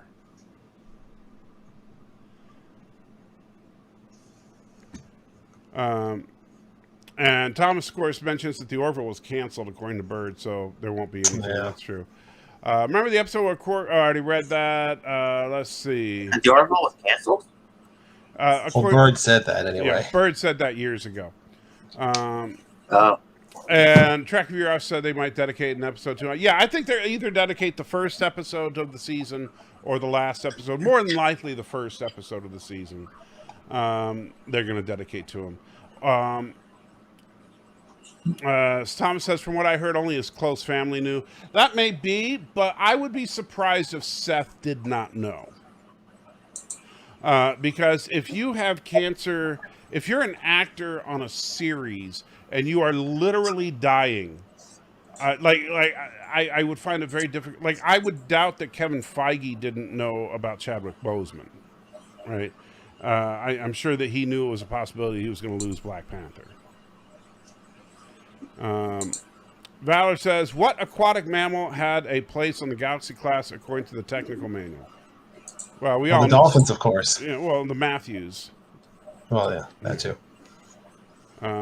Let's see. I'm not sure what you're talking about. Whose real name was like 100 characters long. I'm not sure what you're talking about. Oh, you're talking about when you're talking about Siddig's real name. Dang, that is a mouthful. I'm not going to even try to say that because I'll be insulting.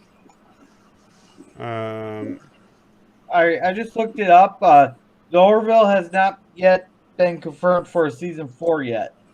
Right. Well, season 3 hasn't even started. So yeah, but I've seen it where they've renewed.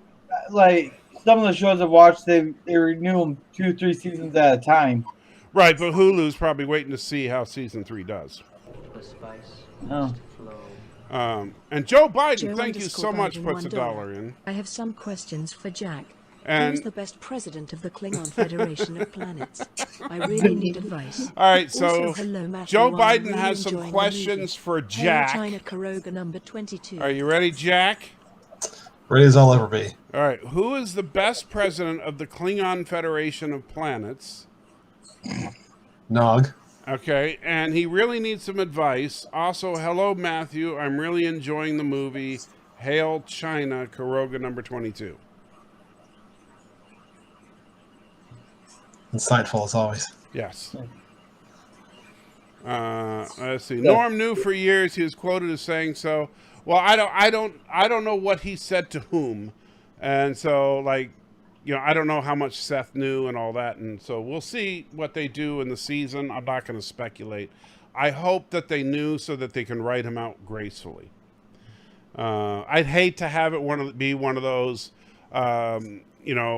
after the end of the season, oh, he was on a shuttle pod and it blew up situations, or just have him not be there in the next season and say, oh, he got transferred away, Richie says, Cinnabon, my mission in life is to convince Salty Trekker that Gene was a great guy and essential to what Star Trek has always been about, at least pre-2009. Richie, good luck with that. So Arabic has a question as well. All right, what's that? I didn't see it. Yeah, what kind of fish served as the interface with the children's classroom computers in TNG? What is that? I don't know how to pronounce it, but I think it's that Hawaiian fish that has a really long name. There you go. The Hawaiian fish with a really long name. I think that's the technical term. Fish. The Waka Wagyu or something like that? The Hukanalawala fish. Yeah, something like that. Yeah. Oh, here's a question for you, John.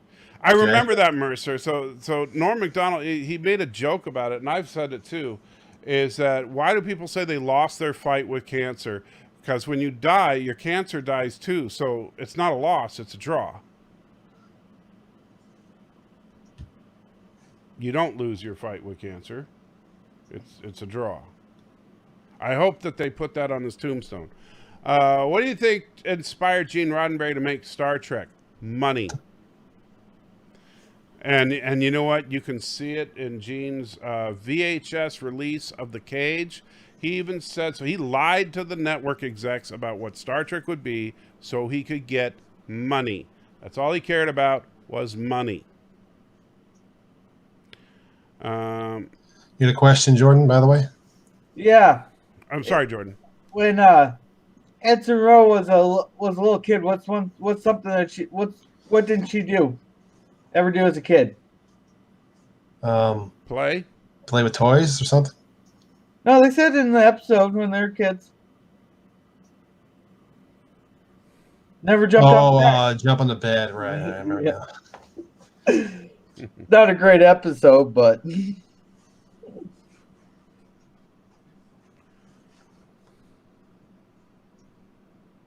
Hey, Salty, did you change rooms or something for your computer? Yeah, a while ago. I mean, a couple of months ago, I moved from I was in my off more than a couple now, but I was in an office upstairs. But now I can barely get up the stairs. So now I claim the dining room as my own room. Oh, yeah. Although the camera's in a slightly different angle. That's all. So if I move. Oh, okay. Yeah. Yeah. The hook and line, a sinker fish. Yeah. And Thomas says, lies. Roddenberry wanted to end racism by having one Asian guy in the episode. That's true. I'll give you that. Or the first black woman. No. Don't. See, that's the problem. That's what happens, Jordan, is people start giving Roddenberry credit for stuff he had nothing to do with. I thought he did have say in that. No. He cast The Cage. The Cage had an all-white cast except for one Asian extra. But didn't he have the say in... No, that was Gene Kuhn. That was not Gene Roddenberry. Okay. That's why people get... But what happened was then Star Trek becomes a cult favorite, and everybody starts celebrating the diversity of Star Trek, and so Gene Roddenberry immediately... And by the way, this is the sad thing about it. So Gene Kuhn, who was the person who really was the showrunner of Star Trek, he died in 1973. And so Star Trek became popular right about that same time. And so just as it's becoming popular and people are celebrating the diversity, so Gene Roddenberry's like, oh no, Gene Kuhn's gone and I'm the only other executive producer. I'll just walk up and say, yeah, that's right. I decided to promote diversity. I was ahead of my time. So, yeah, Gene Roddenberry. And then Alan Dean Foster, who I had the privilege of getting a chance to talk to, one of the best authors of the 20th century, he said the one thing that Gene Roddenberry excels at is taking credit for other people's work. And that's what he did. He took credit for what other people created. And everybody thinks Gene Roddenberry did all the great stuff. When he stole the warp core and from Cedric, the thank you ships so at the much. Enterprise. Archer, yes. So it says Archer had his dark moments when he stole the warp core from the alien ship in Enterprise during the Xindi arc. That was definitely Archer hitting a low.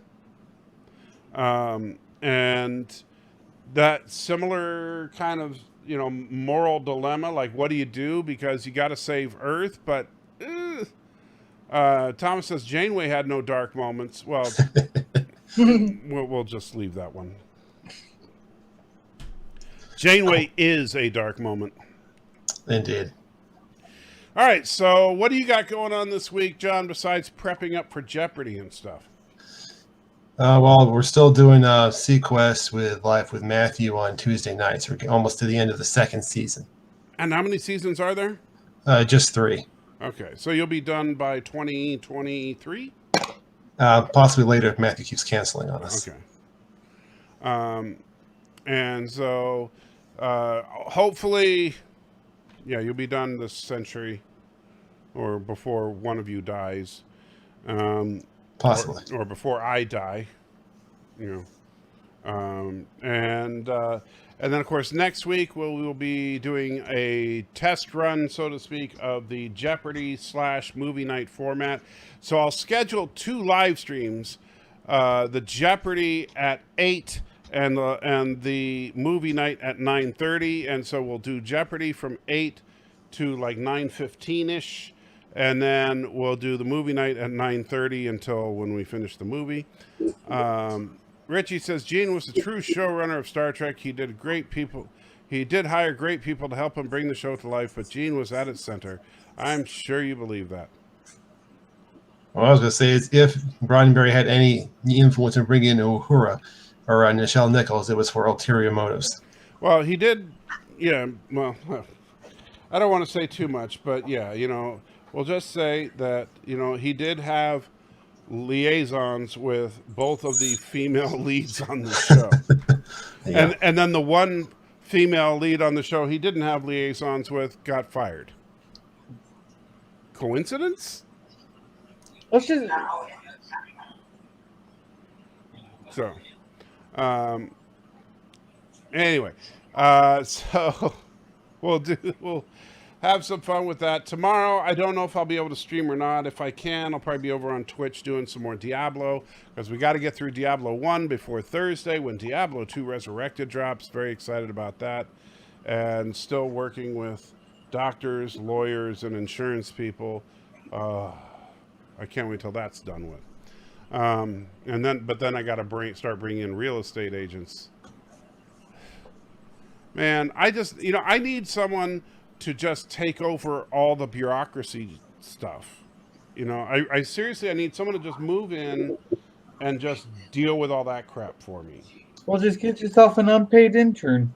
Exactly. I need an unpaid. Who wants to be my unpaid intern? You can move in and pay me rent, because of course I need the money. So you can pay me rent. I'll be reasonable. You don't have to pay me a lot. But then you get to deal with all of the various bureaucracies that I have to deal with on a daily basis, because I am tired of this crap. I can't keep track of it anymore.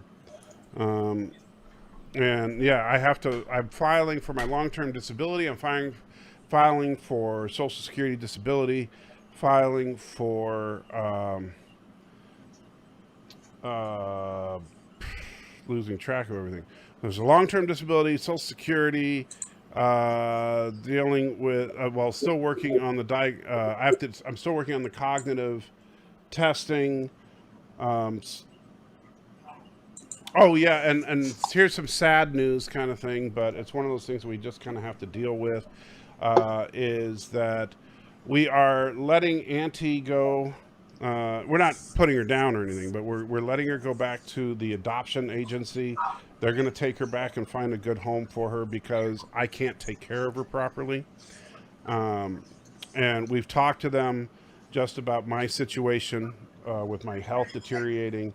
And they said, they would rather us bring her back to them and let them find her a house, a home where she can get the attention and the exercise she needs, than to have me struggling to just try and get her to move around the house. So that's heartbreaking as well, but that's something that we need to do, because Auntie deserves the best possible care. Fortunately, the people, and I know, Tom, that's heartbreaking. We might try to find another puppy, but I basically need a dog that doesn't need to go for walks and stuff. So basically, you need a 12-year-old dog. Well, Auntie is an older dog, so she spends most of her time sleeping, but she has to go for walks. So she can't, unfortunately, unlike little tiny dogs, she can't, she won't stay, she won't do her business in the house, on a pad or in a litter box or anything like that. So I have to walk her, but I can't walk. And so my son has been doing it for me, but it's kind of driving him mad, because it's not his dog. And he's feeling really stressed out over it. That's not fair to him. And dogs are very, very sensitive to emotions, so she knows that he's not wanting to walk her, and so she's been upset about that. And I don't like that vibe, that stress that's putting on her and him. So but the adoption people that we got her from, they're wonderful people, and they will find her another home. So I'm not worried about her, but we will all miss her very much, because she is a very sweet dog. But we just need to find, if I get another dog, I just need to find a dog that's basically like a little tiny dog that can, be trained to do her business on a pad or something, like a little Chihuahua type thing, not a bigger dog. Plus, I can't pick up Auntie anyway. I can't pick her up at all. I don't have the strength to lift her. So I can't play with her much. Fortunately, she doesn't need a lot of play time, but she wants to, and I just can't. She comes over, and it's the saddest thing, because she'll come running over and put her paws up on my knees like, okay, let's play. And all I can do, I can pet her on her, but I can't run around and play with her, And it just breaks my heart that I can't give her the attention she wants and deserves. So as much as I don't want to let her go, it's the best thing for her.